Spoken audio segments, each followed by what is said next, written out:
Good evening, ladies and gentlemen.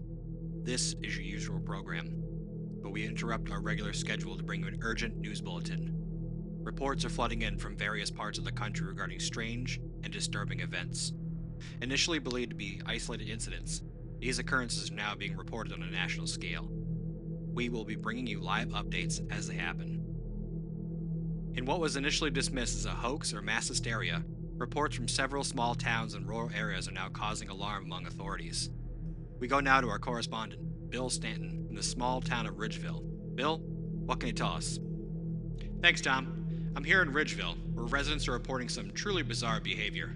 It started a few hours ago, when people began acting strangely, violently even. Witnesses described them as having a vacant look, almost as if they were in some kind of trance, before attacking others without warning. Authorities initially thought it was the result of a contaminated water supply, or perhaps an hallucinogenic drug.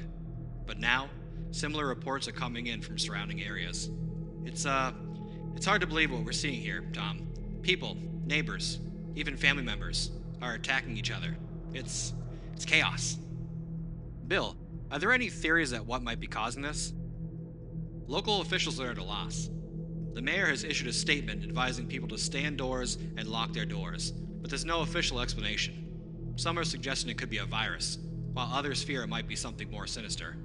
Whatever it is, it's spreading fast, and people are scared. Thank you, Bill. We'll check back in with you shortly. In the meantime, we have reports coming in from other locations, all with similar stories of violence and chaos. We now turn to Dr. Ellen Carter, a virologist with the CDC. Dr. Carter, what do you make of these reports? It's difficult to say at this stage, Tom. What we're seeing could be the result of a highly contagious virus that affects the brain, possibly something we've never encountered before. My advice to the public is to avoid contact with anything exhibiting these symptoms and to follow any directives issued by local authorities. We're working to identify the cause, but right now, the best defense is to stay indoors and avoid crowded areas. Thank you, Dr. Carter. We'll continue to monitor this situation closely.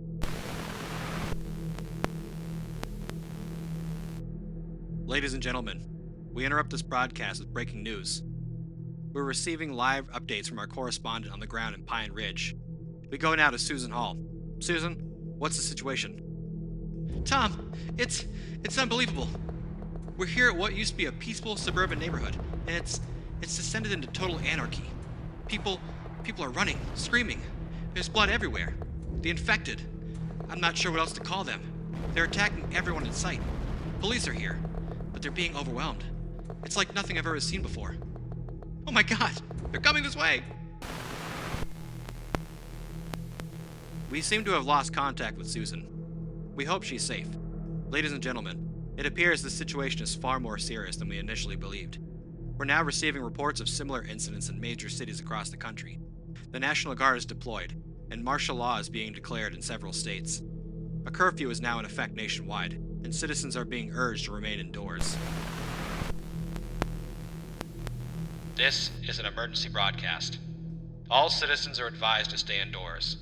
Lock all doors and windows, and avoid contact with anyone who appears to be infected. If you encounter an infected individual, do not engage. This is not a drill. Repeat, this is not a drill. Listeners, the situation is deteriorating rapidly.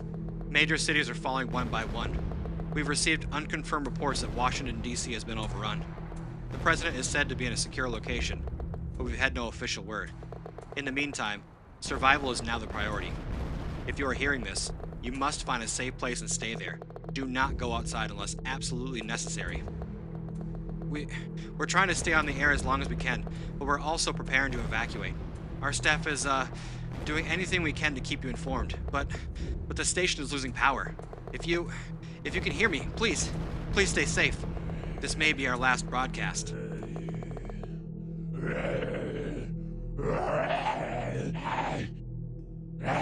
No! Stay back! No!